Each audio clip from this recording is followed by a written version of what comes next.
Welcome back to another episode of the On the Sideline podcast with Jackson and Kyle. I am Jackson, and I'm joined here, as always, by the man who is more than just a running back. Kyle, how are you doing? Doing good. The Patriots signed Michael Jordan today, so they are now the first team to have. They're the only team in the NFL to have two of the best team sports athletes of all time. Who's the other one? Tom Brady. Oh, I wasn't sure if it was maybe Mac Jones. Well, yeah, could Vinatieri? be him too. Yeah, Bailey Zappi, Mac Jones. They're basically combined Yeah. into one. All right. Let's. How about on this show? Let's just talk about Patriots for an hour. They want to do that? Yeah, let's do it. Yeah. I'm okay with that. Perfect. Yeah, maybe we'll touch on the conference championship games at the end. No, we are not going to do that. Kyle, the pressure is all on you at this point because with the Pick'em show, currently, again, you don't want points like golf. Points are bad. You have a 4-point lead. You're hanging on here. You've been in this situation before. This is not the first time you've led heading into conference championship, but never had that elusive opportunity to pick the Super Bowl. How are you feeling right now? Are the nerves high?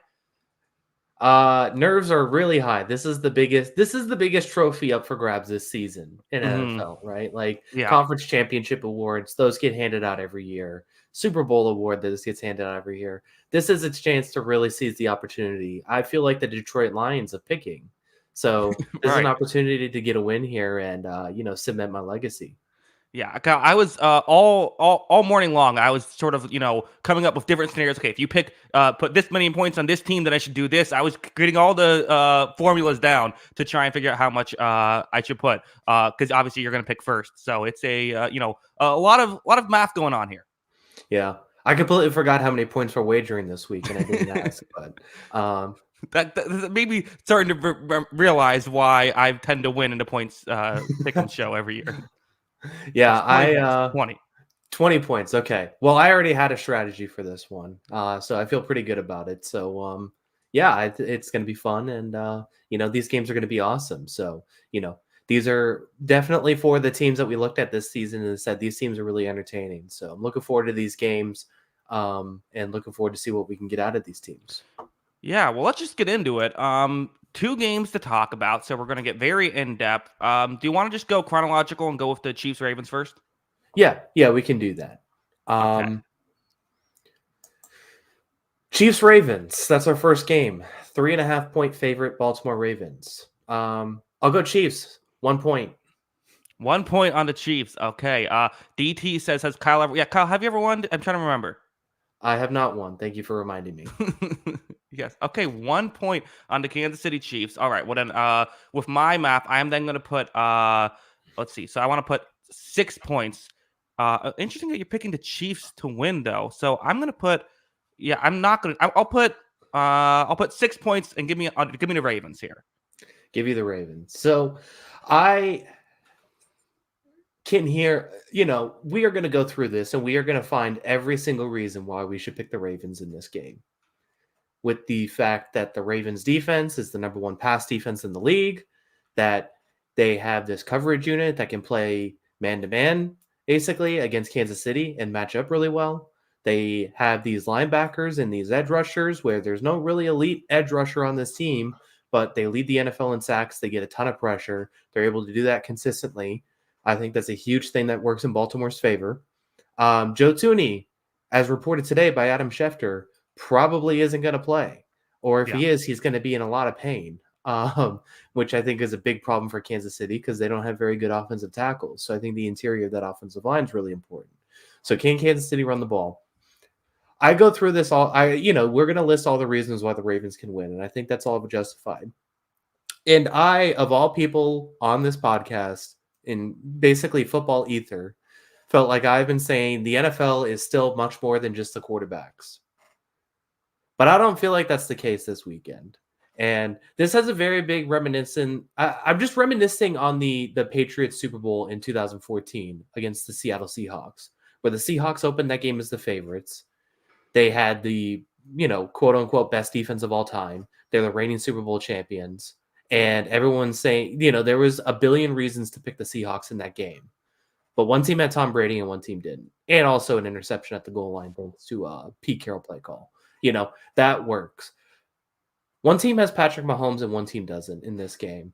And I just think that is a huge difference. And from what I saw from Mahomes last week, the way he was locked into that game, I don't think he made a single mistake last week, like one. And I thought it was the best game of his career, and I stand by that because he scored in 5 of his 7 drives. And on one of those drives, he also had a touchback fumble turnover by his receiver. So he would have scored on 6 to 7 drives.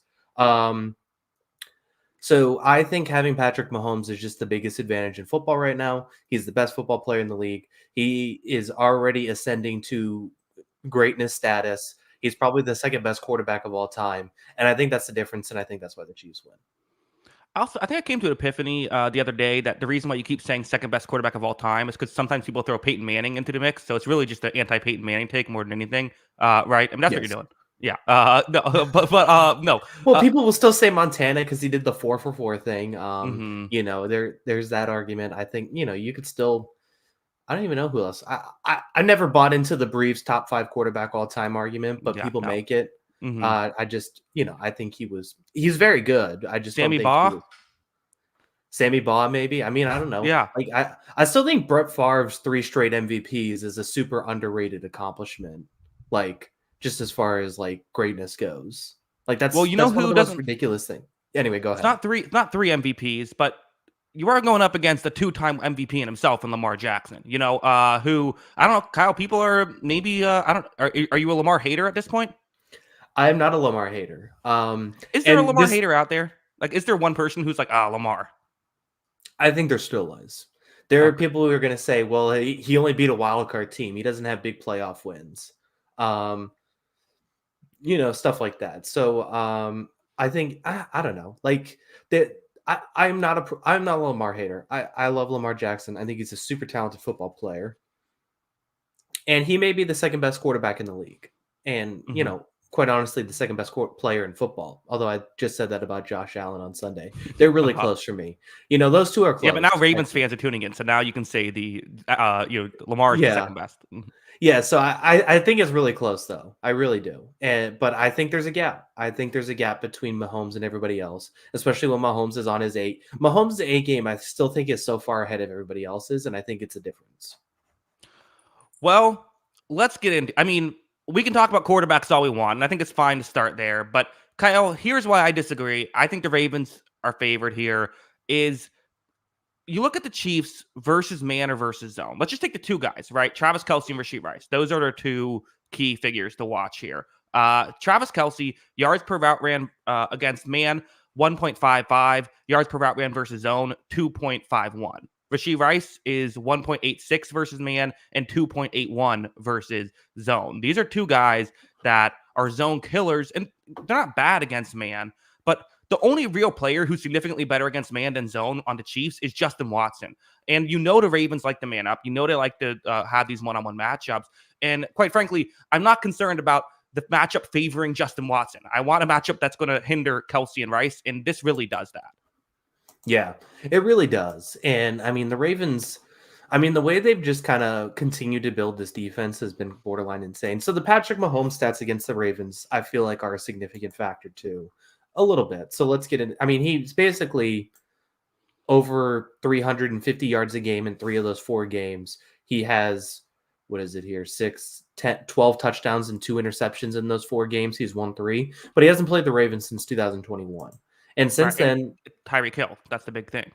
Tyreek Hill, and then not to mention, like even on the other side, there's additions like Kyle Hamilton, Mm-hmm. Marcus Williams. Like those might be the 2 most important players on this Ravens defense sometimes, and that's a huge factor when it comes to this Ravens defense and what they've done. They are okay now.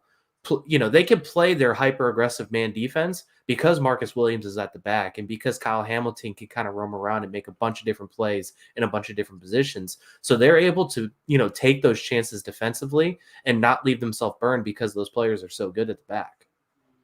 Yeah. The Kyle Hamilton thing I think is fascinating. You have to think he's going to be on Kelce a lot in this game, right?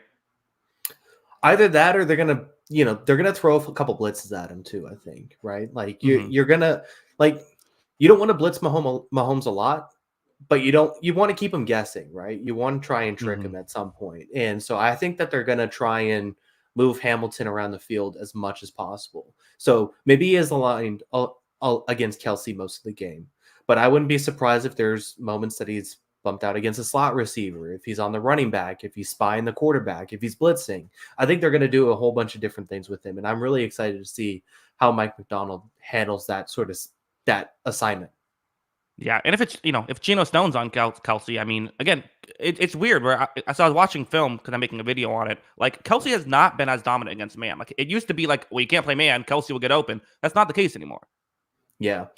And he's always been like more of a zone buster, but like you said, he used to be able to kill man. And I mean, it's just been the case of what Kelsey is. He just doesn't look as explosive anymore, right? And Yeah, he's not getting that separation. And he still can bring it. He had those 2 touchdowns in last week's game, but it's just not as consistent. And even in last week where it looked like a vintage Kelsey game with a couple of those scores, you know, he was pretty quiet the entire second half of that game. So, how he is able to be effective, and does he have one more like really awesome game in him? I think is going to be the key in this one for Kansas City. yeah. I think he'll have to. I think he will. I mean, well, I guess that's my question. So you have the Chiefs winning. Okay, the Baltimore Ravens. Let's say they play I don't know, a cover one concept with Patrick Queen spying Patrick Mahomes. And so that's the situation. One-on-ones across the board, single safety deep. How are the Chiefs? How are the Chiefs moving the ball in that situation? What are they do? What's their matchup? Um, well, it's got to be Mahomes buying time, right? Like he's got to stay on Mhm. his feet as long as possible and make some pretty fantastic plays. Because if I'm going to say like, oh, Rashee Rice is going to get open eventually, like Mahomes has to be able to buy that time. And obviously, he's probably the best in the world at that, or maybe second behind Lamar. But they're both very good at it. And if he's able to buy the time and make those throws, I think that's how they have to win this game, or they're going to change their entire strategy and throw everything at the line of scrimmage and get the ball out of Mahomes' hands as quickly as possible. It just kind of depends on how they want to match that up and what they think is the most effective strategy. But I think it is going to be Mahomes having to make some magic in this game. Uh, it's possible. I just think that as good as Mahomes is, if I have to say, well, Mahomes can just make a superstar play, here and there, I'm going to be less hesitant towards, the guy's still human at the end of the day. Yeah, I guess. No. Yeah, I mean, it is true. And it is a risk. I'm taking a risk. That's why I'm only putting 1 point on it because, Hmm. at least I'll still, if I get one of the 2 games right and this is the wrong one, at least I maintain the lead. So I feel pretty good about that. But, I do feel like that this team still, has a couple, it's still capable of having a game here. And I think Mahomes is still capable of attacking this defense. And if they're able to get just a little separation, Mahomes is going to hit the window because that's what he did basically all last week. Yeah, I mean, it's certainly possible. Listen, I'm not only a fool counts Mahomes out, right? Like definitely there Mhm. is the Mahomes factor. That is something that that can happen. But again, we talk about this being offensive unit that has really been disappointing. And again, looking back in that game, now thinking about the zone versus man stuff, the Bills were playing zone basically all game. Like I do think that is a factor. Whereas this, I don't think the Ravens, they'll still play some zone, and you have to make them pay for Kansas City. To me, I wonder if this is a running game situation. I wonder if this a very heavy Isaiah Pacheco game, which I know might seem weird, but that might be the way to try and get Baltimore kind of into coverages that aren't as dominant against the passing game, and that might be the key to success. More so, I say, how do they beat this coverage? Maybe the plan is, well, not by passing. Yeah. That's probably another strategy, which is why the offensive line issues are a little bit of a problem here, right? So if Joe Tooney is not able to go, the concern level has to go way up. I know, Trey Smith and Creed Humphrey are still good players, so if they're able to play, that should be fine.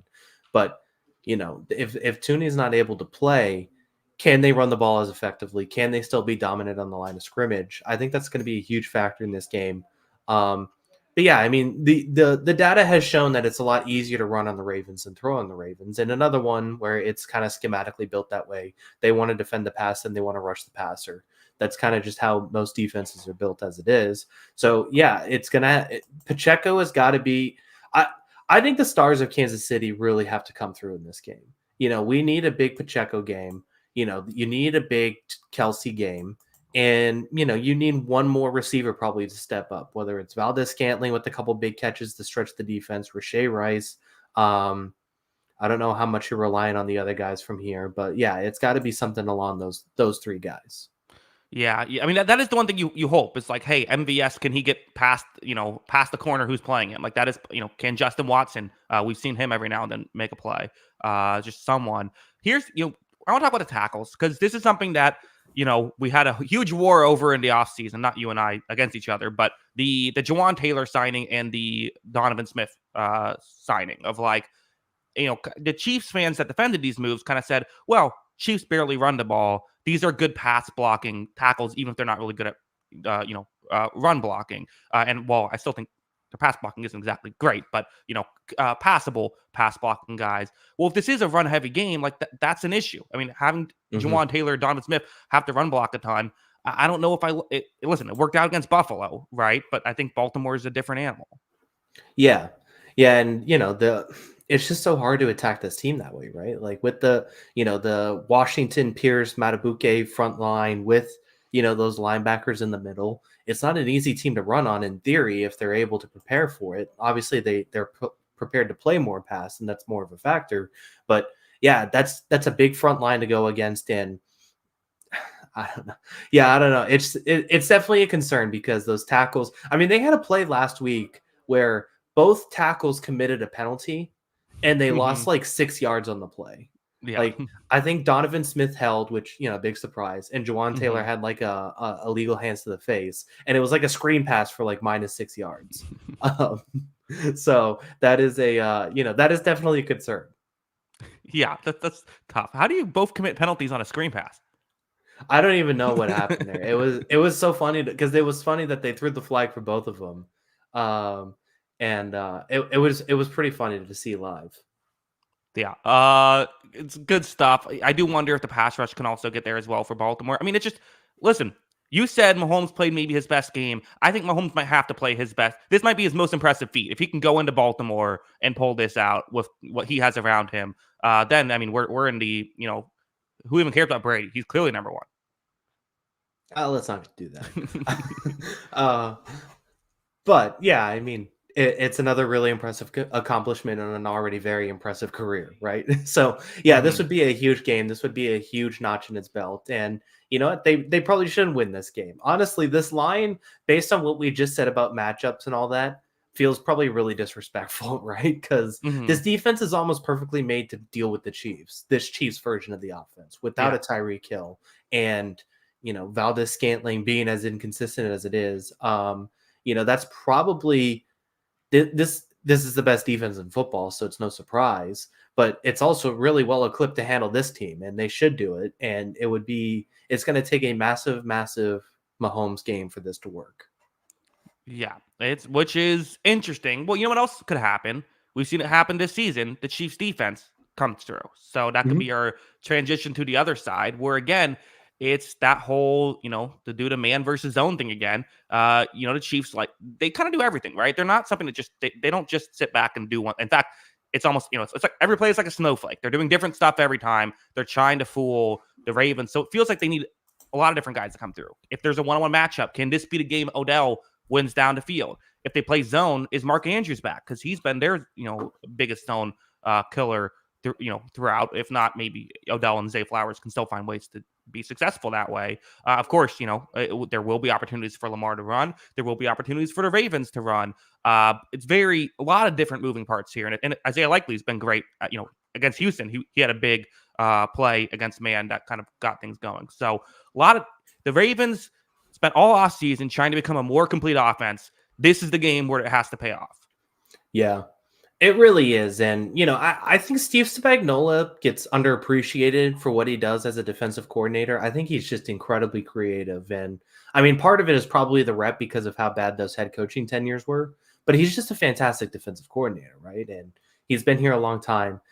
They've really built this defense to his liking, and they built it through the secondary. And this secondary is awesome. And this secondary has guys who can cover, like you said, they can play a bunch of man. They can put 5 DBs out there, and they can be really successful at it. And they've had to cycle guys in and out throughout this season too, and in the playoffs too, with injuries where guys like Shamari Connor had to step in and they played well too. So it's been a really impressive season, I think, overall for this Kansas City defense. I think the concern when you look at this defense, though, heading into this game, is we just saw what Buffalo did with James Cook in the first half of that game. Now, Mhm. they made some really good adjustments on the defensive line and started taking away those run plays. But the Ravens just won't quit it, right? They won't quit it like the Bills did. Mhm. And that read option play for the Ravens might be one of the best, is probably the best tool to attack this Chiefs defense just in general. And, if they're able to do that read option consistently, get a bunch of yards out of it, which I think they should, because this Chiefs defense, again, is another one that isn't a very good run defense because the way they play, that read option should be pretty effective. And they also have a bunch of counters off it because of the Ravens, and they're prepared for this because this is the bread and butter of their offense. There should be a lot of ways for the Ravens to attack this Chiefs defense. Yeah, and one thing I kind of like for Baltimore as well is it feels like the Chiefs are just going to have to do what they're not used to doing, right? They like to keep two safeties deep as much as possible. You can't. I mean, you have to just go into the game saying, like, we're not doing that. Like, we have to trust our corners to win on the outside here. Or we have to have the extra guy in the box. And they do have good linebackers, right? Like, we always talk about how important the linebackers are against Lamar. Like, I think Nick Bolton, your guy, Nick Bolton, and these other guys, that might be part of how they can win this game is those guys showing up. Well, the thing that was so interesting in the first half of that game last week is just how small the linebackers looked for Kansas City, right? Like Bolton, Tranquil, and I'm drawing a blank on the other guy's name. Willie Gay. I know Willie Gay. But yeah, Leo Chenal in there as well. yeah, those guys aren't the biggest linebackers, right? Chiefs defense is built for speed. And that's going to work with some of the edge plays that Baltimore does like to run, but Baltimore plays big too, and they have these big running backs and they have a big offensive line, and they're able to be successful that way. And we saw it in that Buffalo game. Buffalo kind of just ran it right up the middle on them a lot of that first half, and that's where they were really effective. And does Baltimore just say that and say we're going to do this just as effectively, if not more effectively, because you have to play for the Lamar fake at all times? Yeah, that's an interesting factor. Also the chat has gone crazy, Kyle. Chat's going nuts over here. And the other thing I think about too is like, well, forget about all this. We always talk about how the threat of a run can sometimes be the best thing about the running game. I mean, gun to your head, if it's L'Jarius Sneed, Odell Beckham, 1-on-1, who do you have winning? L'Jarius Sneed. I think so. But if you do it, if they throw 5 times that way, do you have him winning all 5? I don't know. Yeah, I mean, he might get one, but I just don't think it's going to be a bunch of big plays. I think Zay Flowers is probably going to be the fun one is going to be Zay Flowers against Trent McDuffie, right? At a slot plays. Like that's going to be the really fun one. Sure. As far as matchup goes. Yeah. But do you think like this feels like an old school kind of Spagnola kind of game plan?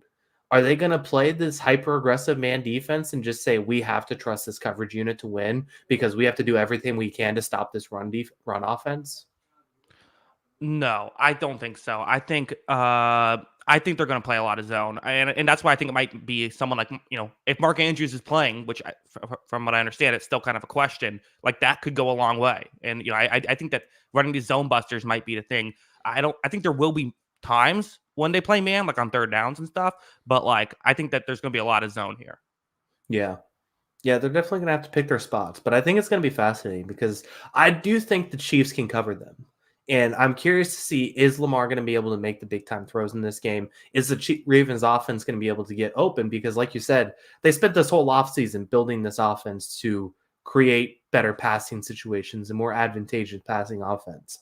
And if they're able to do that, I just, if they're able to hit those passing plays, I think this is over. The Ravens are going to win this game if they're able to throw the ball consistently on this secondary because they just aren't going to have a way to stop them.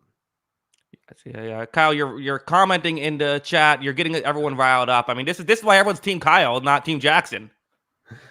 Are you saying it's my fault? Yeah, of course it's your fault. I don't know. You have a way. You have a keyboard. You can chime in on the chat. I guess so. I don't know. I have to work on the banners too. It's a lot of work here, Kyle. Got a lot Uh, going on. I'm just here to get the people going. Joe wants credit that for okay, fine. Joe, how dare you? Yeah, it's provocative. You know. Yeah, gets the people going. Where else? Where were we? What's going on here? And another. I mean, I don't know. What else do we say about this Ravens defense going up against or excuse me, Ravens offense going up against the Chiefs defense? I mean, what's the other key takeaways? Um, I am interested in the personnel they're going to run. Likely has been really good. I feel like since Andrews got hurt, and how much are they going to deploy both of those guys on the field? And that would mean taking a Rashad Bateman or an Odell Beckham Jr. off the field for plays, right? Um, so how much are they going to use those guys together? Because I do think there's a lot of creative ways. I think likely, you mentioned Andrews as a zone buster. Likely I think can also have a lot of effectiveness against man and zone because of his speed too at the tight end position. So I'm curious to see how they use those guys. Are they going to do two tight end personnel a whole lot? And then, like I said, I think one of the interesting things about that Kansas City game last week is neither team really hit the explosive plays in that game. And it was okay. Like both teams kind of survived. Like Mm-hmm. the big play was like Josh Allen hit that touchdown pass to Shakir, and there was a couple big pass plays for the Chiefs. But is any team going to get an explosive play in this game? Or, and like you said, I think the Chiefs and possibly the Ravens, especially if Mahomes is dealing and they're running the ball, defensively might have to take some chances. I don't think they're going to be teams just equipped to keep two safeties deep and defend over the top the whole time. And so if these defenses do take chances, is someone going to hit a big play on those? Because both of these teams have speed at receiver. Yeah, this is. I mean, I guess talk legacy for a second. I mean, this is about as big of a legacy thing as it can get, right? For Lamar. I mean, if Buffalo won and then the Ravens beat Buffalo and then won the Super Bowl, that'd be cool. Like you'd be happy as a Ravens fan. But like, I mean, we keep talking about who is the Peyton Manning to Mahomes is Brady, right? Who is the contender? Who is the guy that can potentially, make something happen? Is it Burrow? Well, Burrow beat him once, but then still hasn't won a Super Bowl. It can't be anybody until that guy wins a Super Bowl, and you probably have to beat him in the playoffs to do so. Similar to, Mahomes, or similar to Peyton Manning beating Tom Brady in the conference championship game in 06, going on to win the Super Bowl there. This is Lamar's chance to do that. Yeah. Yeah, I mean it really is. I mean he's got the we went into this season saying there was a lot of pressure on him because he got the contract, he got the offensive players, he got the weapons, he got the new coordinator. Everything was saying that Lamar has to come through, and he's came through on everything tenfold, right? He's been debatably the best player in the league this year. He's probably going to win MVP. He's deserved all the accolades. The Ravens got the 1 seed.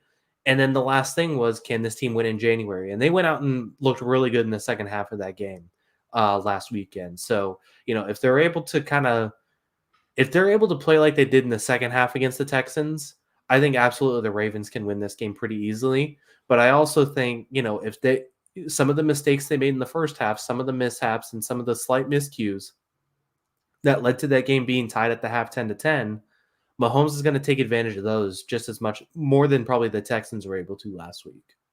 Gotcha. So, what's your final score prediction? Because you said you have you're picking the Chiefs and putting a point on it, but do you have a final score? 17-16. Low Okay. scoring. Both defenses come through. I don't think there's going to be a lot of big time passing plays and passing yards, even with these defenses taking some chances. And I think it comes down to probably the final drives. Yeah, and I also think I imagine a lower possession game too with a lot of running. So I went 21-17 Ravens. So I think both these games could be close, but yeah, I have the Ravens winning by 4. All right. But So I would say I would never bet against Mahomes minus with a 3.5 point spread. Never. If you're giving me Mahomes with a field goal, give me the points. Yeah, fair enough. So yeah, that it's going to be fascinating. This is going to be a really interesting one, and I feel like we're going to look stupid either way, right? Like if you pick the Ravens and they lose, you're probably like, why did I ever think Mahomes was going to lose this game? And if you pick the Chiefs and then lose, you're probably looking at it like, Well, everything on paper said the Ravens should win this game by a lot. Uh, Why did I convince myself the Chiefs had a chance? Kyle, I picked against the Chiefs 3 times now, so I'm really Yeah. setting myself up for this. If they win this, everyone's gonna be like, "How?" I mean, but again, I gotta pick who I think is gonna win this game. I can't go back and obviously in hindsight, that Dolphins pick was a dumb one, but but yeah, Chiefs fans will have a lot of fun if with me if the Chiefs win this one. Yeah. We'll see how it goes. Yes, we will. Later on, we will see the Lions and the 49ers. Yes, you heard me correctly. The Detroit Lions have a chance to play to get into the Super Bowl going up against the 49ers. So let me just set up the way the scoring system thing works. Kyle has 19 points. He has to put on a team. So that's, very heavily in favor of one of these teams. I'm going to assume I know who it is, Kyle, but go ahead. Who are you putting 19 points on? The San Francisco 49ers. I think Okay. that they have been first or second best team basically the entire season. They were my preseason pick for the Super Bowl. I still feel like they're really good. I think this is a matchup that's still in their favor. And so, yeah, give me the Niners. I'm putting a lot of points on this one, so I need them to come through, but feel pretty good about it. So, Niners and 19 points. Yeah, I get the logic behind it. Of you want to only have to get one game right, not instead of have to get 2 games right by putting 19 on one of them. So that means I'm picking the Niners as well. I'm putting 14 points, and what this means is that again, for people who are confused about our scoring system, which I understand, we don't make it easy for everyone. Basically, what this means is if Kyle is correct and the 49ers win, Kyle will get to pick the Super Bowl next week in 2 weeks. If he is right about that, then he will win the tournament. If he is wrong about the 49ers and the Lions win, then I would get to pick the Super Bowl. So huge stakes here for us here, Kyle. Yeah, it all comes down to this game. And I do feel like the 49ers should win it. But I don't think the lot, despite my point total, I just feel more confident picking this game in general than I do picking the other game. I don't think it's like inconceivable that the Lions could win this game. Yeah. Here is my biggest concern for the Lions as we begin to break it down. Because the Lions have basically said, we stink on defense. We're going to stop one thing. And they basically said it's easier for us to stop the run because we have a Lee McNeil and we have some pretty decent linebackers. So we're going to stop the run. If they can't stop Christian McCaffrey in this game, what do they do? I'll probably lose. I think lose. Yeah, as good as solid as their run defense has been this year, I don't know if they're going to stop Christian McCaffrey, right? Mm-hmm. So I just think that's a bit of a problem. And yeah, I think San Francisco's offense, barring rank because, small hands Purdy, I guess, little Yeah. dainty hands Purdy can't Uh-huh. handle it. Um, I heard other you people know, bring out that take too. yeah, That's I not just know. me. It's been Yeah, all over the place. I was beginning to hear it more. I was like, oh my gosh, maybe it is a thing. I didn't realize this was such a big scandal with the glove. Like I was watching the game and like I don't Mm-hmm. know. But yeah, I mean, if it's a dry game and the 49ers are able to run the ball, I think that's a huge problem for Detroit's defense, and it's really going to come down to the turnover factor. And I just don't know straight up how they stop him. Well, I guess the one thing I'll say about the Lions is it seems like they're kind of constructed to stop a team like the 49ers in a sense. Like that's what they're trying to do. They try to stop the run. They try to be very well coached in like that kind of, 0 to 12-yard range of like make sure they don't give up like blow coverages there and stuff like that. And I actually feel like the Lions have been pretty good at not blowing coverages this season. They're not constantly letting guys get wide open and things like that. So to me, that's maybe one area where I don't know if it's quite the mismatch that people might. It's weird because like the Lions have a strength, and that strength is perfectly to beat what the 49ers like to do. The issue is that strength is still nowhere near as strong as what the 49ers are at that aspect. Yeah, it's strength on strength, but one strength is significantly better, right? Right. So, Yeah. this 49ers offense is just real difficult to stop when everyone's playing it. I still think Deebo Samuel's going to play this week, by the way. I know that, I think he missed practice today. So I still am betting on him playing, but I guess we'll see because that could change some things. And I'm under the impression that he's playing with this pick too. So yeah, I just think, especially when, the 49ers are able to load up that offensive line. They put George Kittle out there. They put Kyle Juszczyk out there. It's just so difficult for any team to stop that because there is so many good blockers on that team. And they add, Juszczyk and Kittle are basically extra offensive linemen out there. And it's such a physical team. And as good as the Lions are out front, that's not a team you can really go and beat up against. You can't bully that team and you can't move that offensive line. And McCaffrey's as good as, seeing the holes as anybody. And I just think that's a huge factor. And that's where San Francisco is still going to get their own. Yeah. Key ran in the chat says we need a breakdown of Jackson's drinking habits during the show. Has he got 3 different cups? LMAO. Kyle, the chat is bullying me. What are you drinking over here? I have just a Coke, and then I also have a water. A Coke and I just have a water this time. I could have got some wine, but decided not to. Got it. But if you had wine, you'd probably also have the water. I don't know. Is it that I have a cup of water by my desk? I need to a podcast in here. All right, it's hard to talk for an hour. Yeah, typically I do go drink and water. And now the cocaine allegations are coming through again, Kyle. This is tough. Yeah, I don't know, man. What did you do to the chat? I don't know. The chat's bullying me today. Me and chat and I have a love-hate relationship. What any controversial videos lately or something? Probably. I don't know. I don't think. No, I love all the chatters. Everyone is great except for one of you, but I'm not going to tell you who. Oh man. Yeah. I think I know who it is. So. Okay. Yeah. No. But back to the game, like you said, McCaffrey really good. I do think he's going to be able to move the ball effectively. The other just question mark I have too, though, is will there? I mean, there's going to be third downs in this game, right? Like you are going to have certain situations, and it's like, okay, the Lions have struggled at defending on the outside.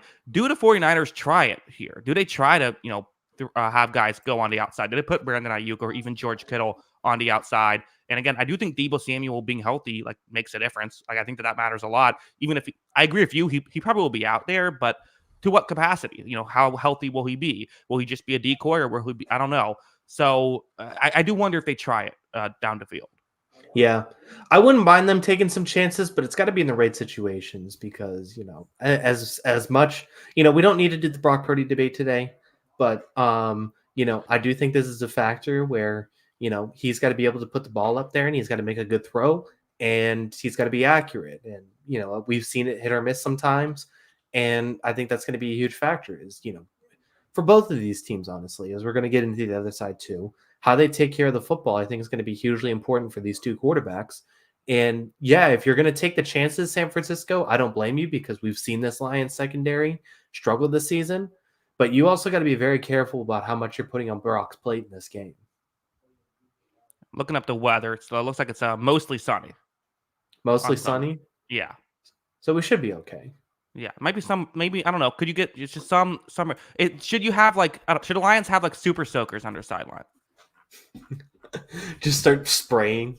Yeah, spraying the ball every play or something. Yeah, that might be smart. I don't know, but I mean, I think Purdy's good. It was funny, Kyle.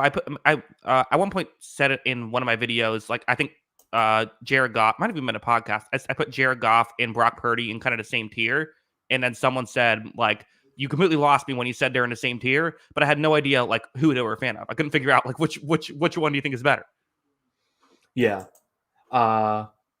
Yeah, I don't know. But yeah, I don't know. So I'm just looking at so many variables to this though, right? So I guess we do need to do the Purdy thing. So we talk about Purdy and his ability to take care of the football. And what is it? He has basically 11 touchdowns and 6 interceptions while under pressure this season, which is not, great. And especially compared to his other numbers. And I mean, this Lions defense, we talked about a lot of different things, but this Aiden Hutchinson, their pressure system is Aiden Hutchinson, right? And that's how they try and win. And if Aiden Hutchinson is winning in this game and getting pressure, that's probably where Detroit gets stops, right? Is forcing mistakes from Purdy that way. And that's what Detroit's game plan going to be, is try and free up Aiden Hutchinson as much as possible to get pressure on Purdy. Yeah, and it feels like, Hutchinson has to be on Colton McKivitz like all game, right? Like not on Trent Williams or whatever. Put no one on Trent Williams.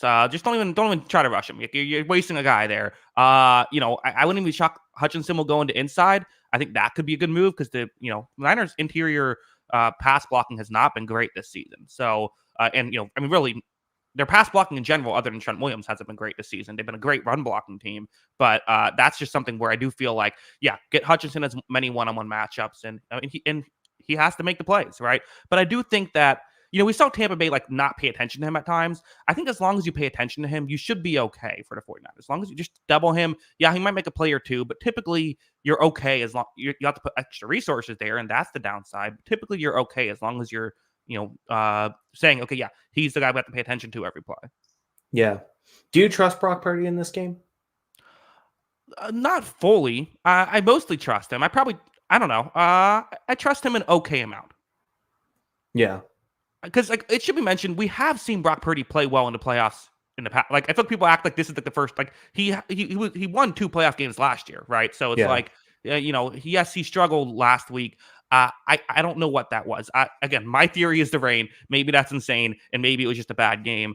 But I do think I trust him enough to make this. I don't think last week is going to happen again. I think it'd be a mistake for Detroit to expect that to happen again. Now, could it happen for a play or two potentially? But and I don't trust him fully. I mean, I will definitely say there is the potential, like he has a bad game, because if he plays like he did last week, I'm definitely picking the Lions to win.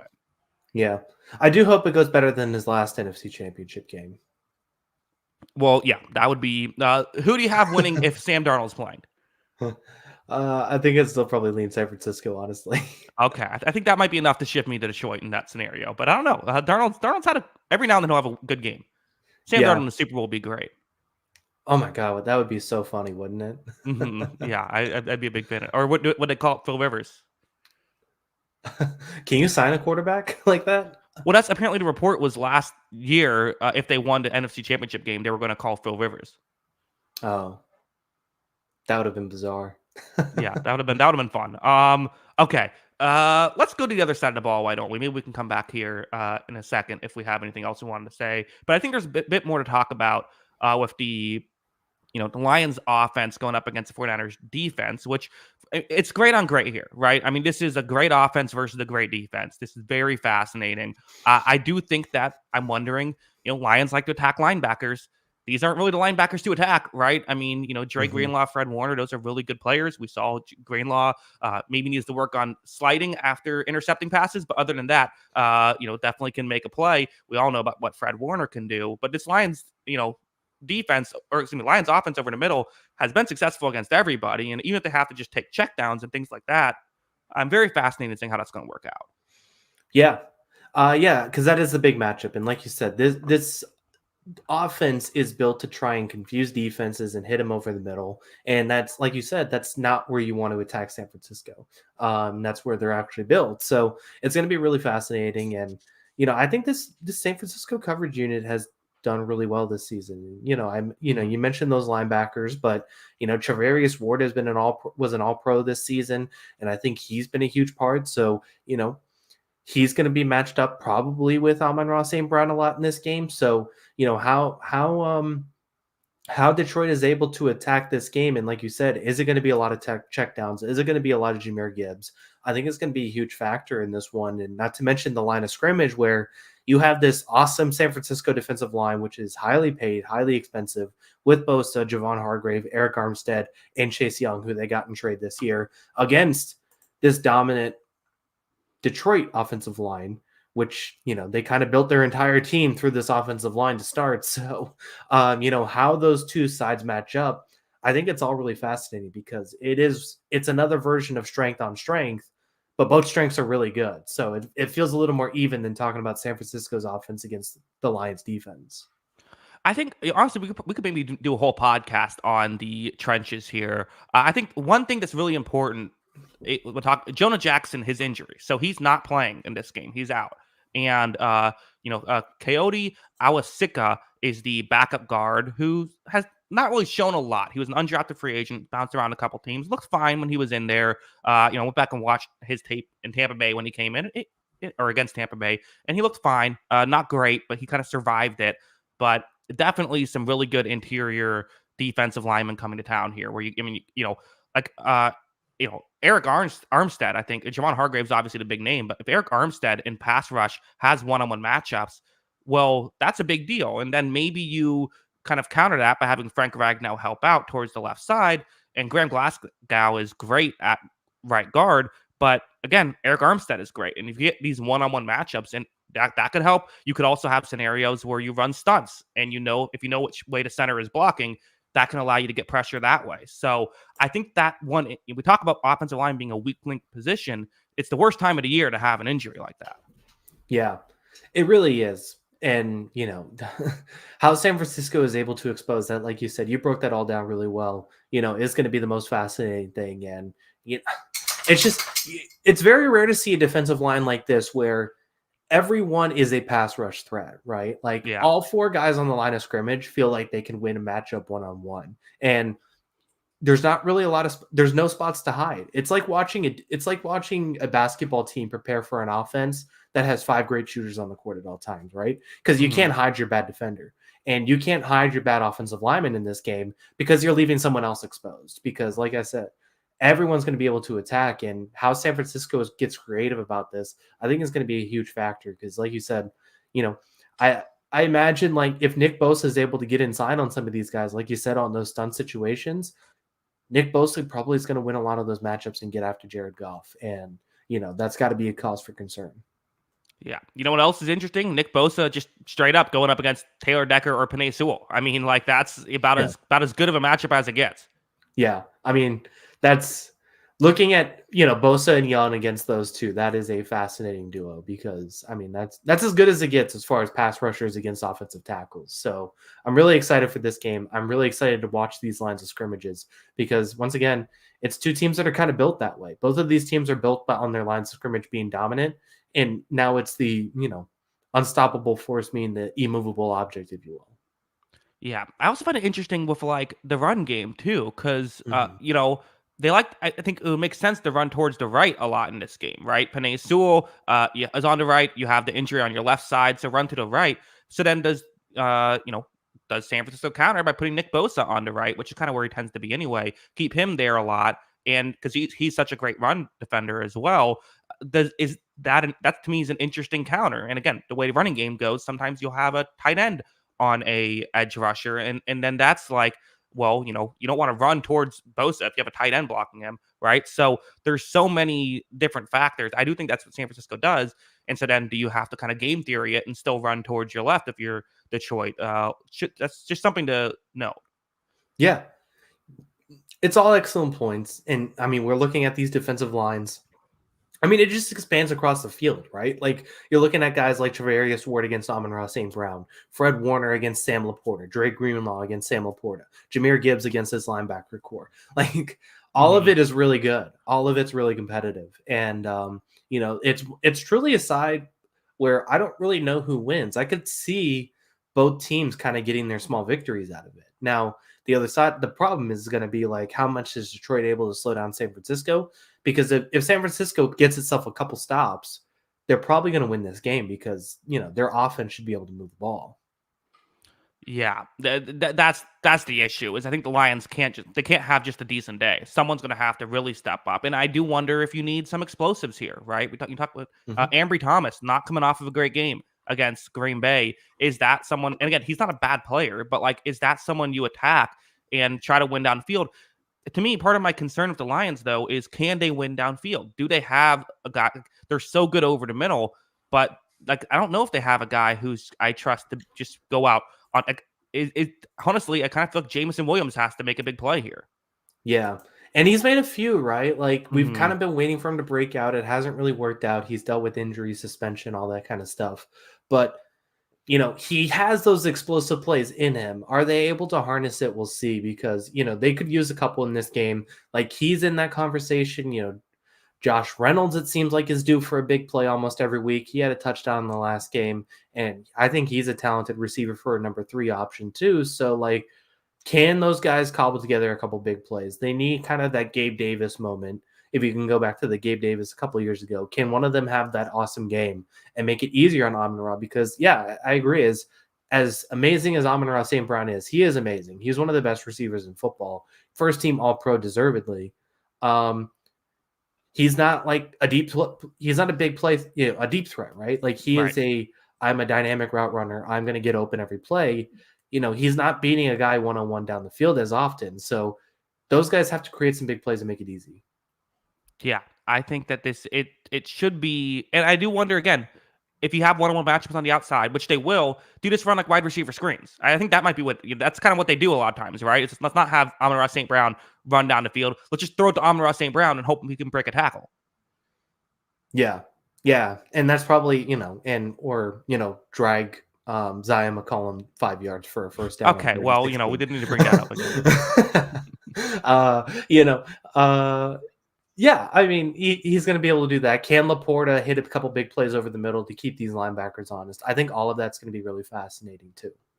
Yeah, as Dennis brings up, talk about Jared Goff. Yeah, we haven't mentioned Goff yet. And Kyle, a fun stat that it just bring this up. I'm not trying to be a hater. There's been 10 playoff games so far this season. The highest graded quarterback, according to PFF, in 8 of those games won. So if you were higher graded than your opponent, you won. The 2 exceptions, Jared Goff in the wild card round and Jared Goff in the divisional round. At the same time, I think he's playing really well, though. Like, to me, that kind of says, like, hey, I guess I'd say in the other games, he hasn't had to outduel his opponent. In this game, I think he does. Yeah. It's probably a little unfair to bring it up that way. I agree, because, like, Maker and Stafford were just amazing in those 2 games, right? And he was good. He was really good. He wasn't amazing, but he was really good in both of those games. So he hasn't really made a mistake, I feel like, in these first 2 rounds. And well, that's not true. Well, he threw the ball backwards on one of these plays. That's true. Yes, yeah. He did. And then he also did throw one directly to. He hasn't gotten burned on him. He's made one mistake each game and hasn't gotten burned on either. Yeah, nothing backbreaking yet, right? Mm-hmm. So, but even then, I feel like one mistake each game is a step up for sometimes what we've seen from Jared Goff, right? Like he's definitely put the ball in harm's way at times this season and in his career. So, if they're able to overcome his one mistake a game, 1 or 2 mistakes a game, like he's been pretty good, I think, in these playoffs, and he's limited his mistakes at the very least. So yeah, I think that's a factor where if he's able to do that again, it puts the Lions in a much better spot but yeah, he has to come up with some big time throws, right? He has to make at least, I mean, it's hard to just put like an arbitrary number on it, but you have to say that there's got to be at least like 2 or 3 big time throws from him in this game, right? Or Brock Purdy plays poorly. I think it's like right. He has to be 1 or 2 steps ahead of Purdy, I think, in this game. Whatever that is. So if he has 3 big time throws, then Purdy can only have 1. If he has, if Purdy turns the ball over 3 times, Jared Goff can only turn it over once, right? But if Purdy comes in and plays like Purdy, which is a good quarterback, then I think you're right. Then Goff has to come in and play awesome, which he's capable of doing. He has done it. But you're just, you need it in this game. I do think the Lions are underdogs, but I don't think this is a game that the Lions can't win, or I'm not counting the Lions out at all. I'm going to be rooting for them now because I want to win. My final prediction is 27-25. I think the Lions do move the ball, and I think they do have a chance, but I have to give the edge to San Francisco. Yeah, I had 31-24 San Francisco, but I do think it can be pretty close. And like I said, I do think they can move the ball. So when it comes, it's just so interesting seeing the contrast of these 2 games, right? Because we expect so much out of Mahomes and Lamar, and we expect greatness out of both of them. And then this game really feels like, it needs to be game managed, right? Like, I hate putting that term on people sometimes, but it really feels like these 2 need to game manage this game. And if one of these quarterbacks makes a mistake, and we kind of expect one of them to eventually, which team is A, going to take advantage of it? And then B, who's going to limit their mistakes? I feel like that's the difference in this one. I have a question. Is this the best odds the Lions have to win a Super Bowl with this team? Because we talk about with other teams, right? Like, is this the Bills' best chance? Is this the Ravens' best chance? But for the Lions, like, it is going to be a little bit more difficult to completely, they have money, so they can get better. But at the same time, I feel like the NFC is so weak right now. You know what I mean? So it's Yeah. like it's a little bit weird. Whereas like for other teams, like, well, how this might be as good as they get. I do think the Lions can improve, but also this might be their easiest shot. Where I mean, again, they played two 9-win teams to get here, right? So like I don't know. Well, no asterisks. Good job, you won the games, but like I kind of wonder if it's certainly it's hard to imagine them getting a much better chance than what they have right now. Yeah. Yeah, I think I agree with you because you mentioned that they do have some maneuverability there, but you know there's a team in their division that has the youngest team in football that made the playoffs, and there's another team in their division that has habitually won 10 games or so the last few years that had a multitude of injuries, including to their best two offensive players that missed the playoffs, and there's another team in their division who's probably getting the best quarterback prospect in 12 years in theory, that's right behind them too. So you Mm-hmm. look at those three teams. You look at the entire NFC, where yes, there's San Francisco, Philly, and Dallas had down years. We didn't. I don't think we're talking about Vic Fangio today, but that should be a big one. But Yeah. yeah, I mean, it is a huge factor with this NFC where these teams are going to get better through the draft and all that kind of stuff. And what kind of factors does that make going forward? So yeah, I think it's going to be really tough. K-Man says if Goof wins the Super Bowl, okay, we can call him Goff. We can be nice to poor Jared Goff. If Goff wins the Super Bowl, who won the Stafford trade? Well, the Rams can't have lost the Stafford trade, right? Unless Goff, I guess, unless Mhm. Goff becomes an elite quarterback. But I don't know. I still, in my perspective, and I know this is a less fun take. My perspective is that the Lions are slightly better now because of the Goff trade, but they've always made a ton of great moves in general over the course of this stretch Mhm. that's gotten them here. It's not just that trade. That's just the easiest way to describe it. Is it is it the is it the classic both teams win trade? Like, the Lions didn't really need Stafford at that time. They needed other pieces, and it allowed Hmm. them to kind of maneuver their roster better. And the Rams needed an elite quarterback, and it kind of worked out for both teams. And the Rams could have just as easily been in this spot too, right? Like they almost beat the Lions team. You can argue they outplayed them in that game. Hmm. Um, so yeah, Yeah. I mean, I think I think it's good for both teams. I think both teams got what they wanted out of the deal, and they're both, I think, in good positions going forward. Let me ask you this: if the Lions could right now, everything stays the same, but they could reverse the trade, get Matt Stafford, do they do it? Yeah, of course. Yeah, you think so? I don't. Lions fans would say no. Uh, I mean, I hate to say it, man, but like, yeah, if you just swap Matt Stafford and Jared Goff, and obviously had to deal with the cap situations in Well, I'm that, thinking like, also the picks that came with it. yeah, I think they would absolutely take Matt Stafford with this team right now. Matt Yeah. Stafford's better. It's okay. That doesn't Yeah. mean Goff sucks. It doesn't mean Hmm. he's bad. Matt Stafford's just better. Yeah, that's probably fair. We'll see. I mean, we always talk about teams don't tend to make the Super Bowl if they're paying a good quarterback, great quarterback money. And in fairness, the Jared Goff contract is actually kind of it's not the worst contract in the world given what some of the other contracts are, but still, this could be an exception to that rule. Uh, yeah, yeah. I mean, it definitely feels that way. So, um, yeah, I don't know. I think it's going to be really interesting. I think both of these games could go either way. Um, you know, let's do put you on the spot here. You have to pick one player, non-quarterback, that's going to swing all of these games. Pick one player for each team. Ooh, okay. For each team, sure. Okay, I can do that. For the 49ers, interesting. I'll go for them. I'll say well, I guess it's hard because I want to go like someone on the interior defensive line, but I can't pick one player for that. So I guess my pick for them, I'll go Brandon Ayuk because I think he might have to have a bigger role with Debo Samuel not in. So that'll be my pick there. For the Detroit Lions, um, again, I don't want to just pick wide receivers for everyone. So I'll say all. I kind of feel like it's another. It's still I'm around St. Brown. I kind of feel like it's wide receiver there as well. But I'll go Aiden Hutchinson as my player there. And then for the Ravens, I'm going to go with Kyle Hamilton. And for the Chiefs, I think you got to go Travis Kelsey. Travis Kelsey. Yeah, I think that's a good pick. Um, I think you could have argued Jameson Williams, as we mentioned, for Sure. the Lions because, you can imagine that Amon-Ra still going to get his. It's just can everyone else around him do it, or even Sam Mhm. Laporta. Um, Yeah. and then I think the other ones too would be like, Marlon Humphrey or Marlon Humphrey along with Kyle Hamilton. Mhm. Those could be two huge factors. Yeah.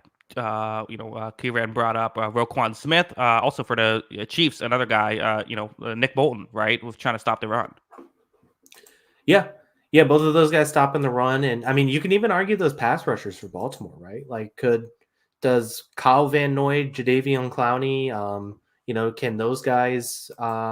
can those guys make a big play and get up? Because the toughest thing is bringing down Mahomes, right? And, Yeah. could Clowney or Van Noy, make enough plays in this game to really limit this offense?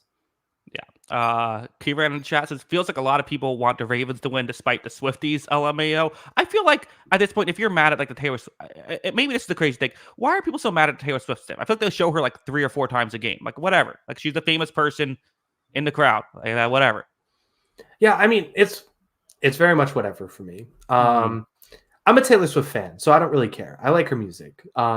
I really don't care. I don't care if she's at the games, obviously, and it's Hmm. whatever to me. Like the 2 seconds that they show her, like means absolutely nothing to the product, in my Yeah. opinion.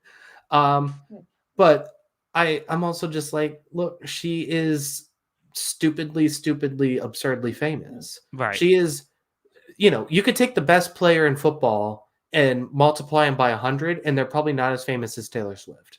Like that's the ridiculousness of the situation. So I'm just whatever. Yeah, I don't know if Taylor Swift's like 100 times more famous than like Mahomes, but she's very famous. Like, is there I don't Yeah. know.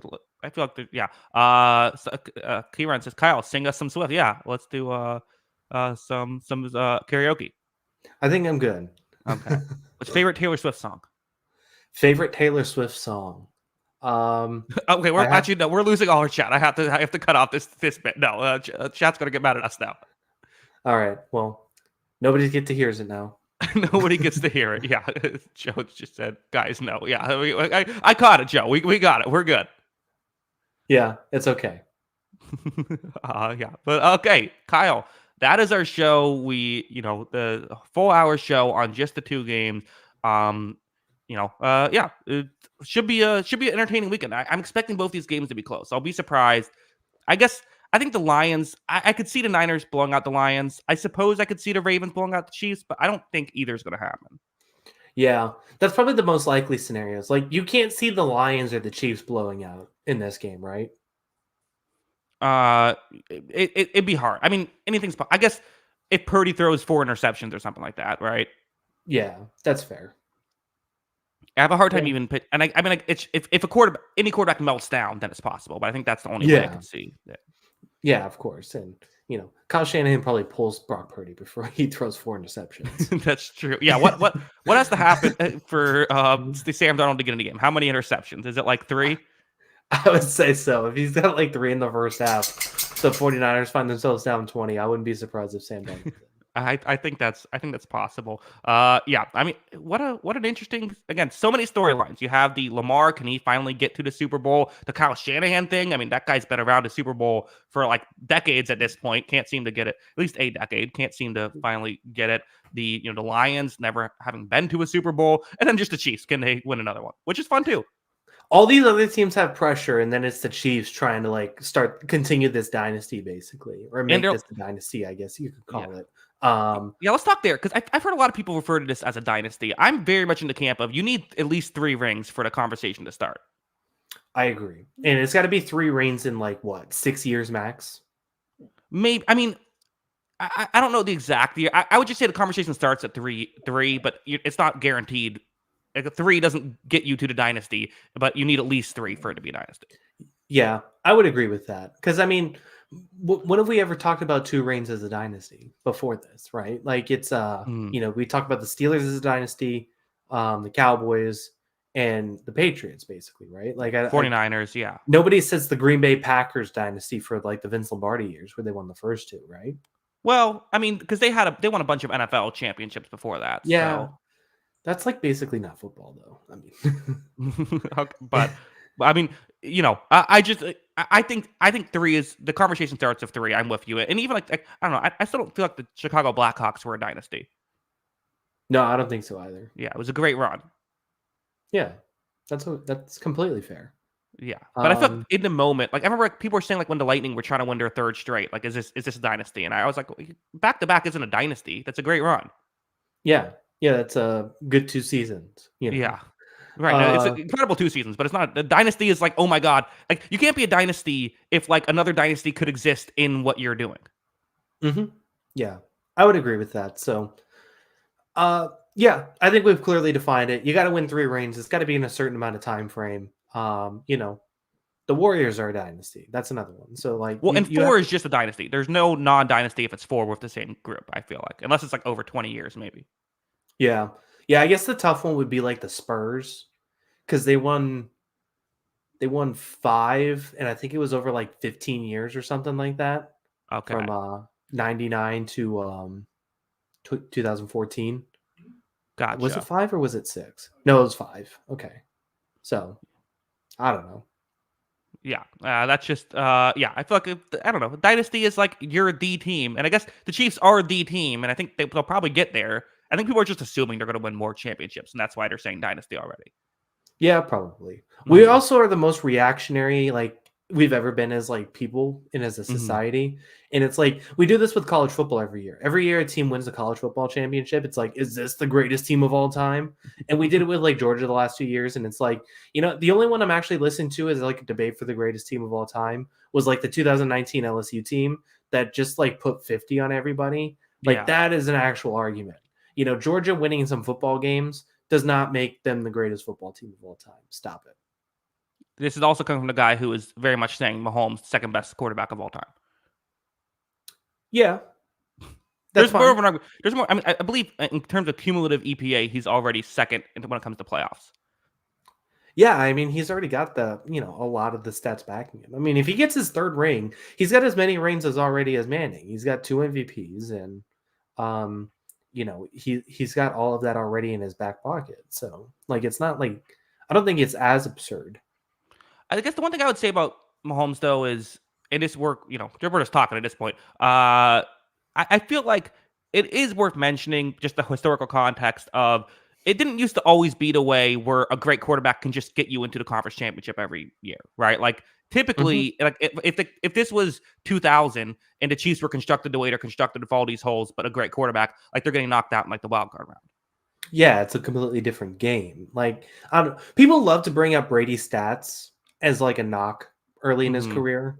And Right. it's like he wasn't at this level obviously when he was young. Like, Hmm. but like he also had like 3 Pro Bowl appearances in his first 5 years. Like I think his Right. offense was top 7 basically in 2 of those 3 Super Bowl seasons, and the one they weren't was 2003, and he had like 370 yards in the Super Bowl, and that was also with like his best weapon was a second year Dion Branch. So, like Hmm. that's a completely different situation I think altogether. And then by his 6th year, which was 2007, he was the undisputed best quarterback in the world. So, I just think it's a completely different game compared to Mahomes' first 7 years. It's comparing apples and oranges. Right. I mean, it used to be that like, it used to be a legitimate for like the reason why people say build through the trenches is because that used to actually be the correct strategy. Like there was a time when that like being able to run the ball and rush the passer was like the way. And if you tried to throw over the middle, like your receivers' heads would get taken off. You could defend down the field. Like it's a completely different game at this point. Yeah. The Ravens were running split back with like Deuce McAllister and Jamal Lewis, and that was their offense. And like as good as those guys were, that would be insane to do today. That'd be the worst offense in football. Yeah. No, yeah, it's so that's just the whole that being said, you compare guys with, their era and Mahomes was clearly the best of his era. So it, Yeah. definitely one of the greats we're watching. But yeah, Kyle, that's our show. Let them know where they can find us on Twitter before we head out. Yeah, make sure to follow us on Twitter. That'll be at Jackson Kruger. Make sure to follow me at by Kyle Gronin. And make sure to follow the account page at On the Sideline JK. That is at On the Sideline JK. And of course, if you like audio only podcast, anywhere you get your podcast, just search on the Sideline Podcast, and it should be available. And also, chat, I don't hate any of you. That was a joke. Yeah. We're all friends here. Yeah. except for one of you. No, yeah. Except for No. if we ban you, because then we don't like you. Yeah, well, every now and then. I mean, my whole thing on banning is like, if you say something mean, I won't ban you. If you say something unproductive, I won't ban you. But if you say something mean and unproductive, then you're getting banned. Yeah. Or spam. Like, obviously, that's Yeah, a different conversation. So, hmm yeah. Right. Okay. Yeah. Any final thoughts? no, let's get out of here. My dog's hungry. Okay, we'll let Kyle feed his dog. Again, thank you to everybody. We do appreciate it. We'll see you at 10:30 Eastern on Sunday. And until then, have a good one. Peace.